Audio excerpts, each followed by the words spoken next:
C'est parti pour mieux comprendre comment on gère des fenêtres pour les mettre côte à côte. Là, c'est un petit perfectionnement. Ici, je suis sur Google et j'ai deux fenêtres d'ouvertes dans Google Chrome. Ici, dans Word, j'ai deux fenêtres d'ouvertes. Alors, je peux faire une chose dans Windows, bouton droit, afficher les fenêtres empilées,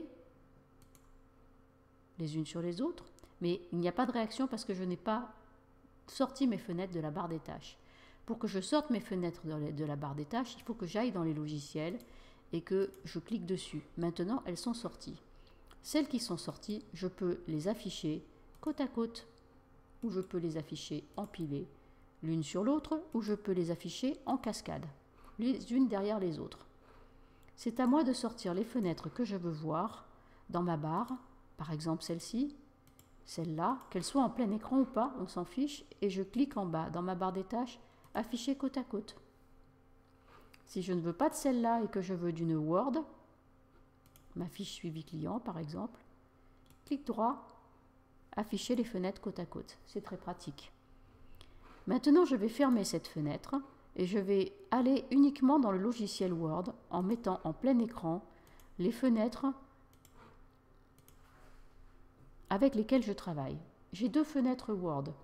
Je n'ai pas que la barre des tâches de Windows, j'ai également à l'intérieur de Word la possibilité de réorganiser les fenêtres. Réorganiser tout, et voilà que mes deux fenêtres sont l'une au-dessus de l'autre. C'est pas très amusant, mais bon. On peut aussi décider de changer de fenêtre comme ceci. On a une possibilité pour arranger notre écran de cette façon.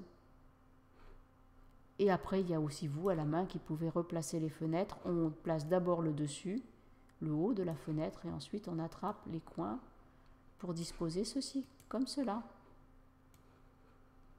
À vous de voir. Ensuite, si vous n'êtes pas content parce que vous ne voyez pas votre fenêtre en entier, jouez sur le zoom.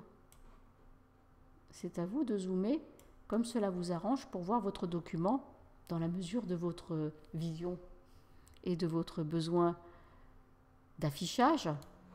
Voilà, c'est assez pratique. Et après, pour faire des copier-coller, forcément, CTRL-C. Ici, cliquez, coller. C'est pratique pour naviguer d'un document à un autre.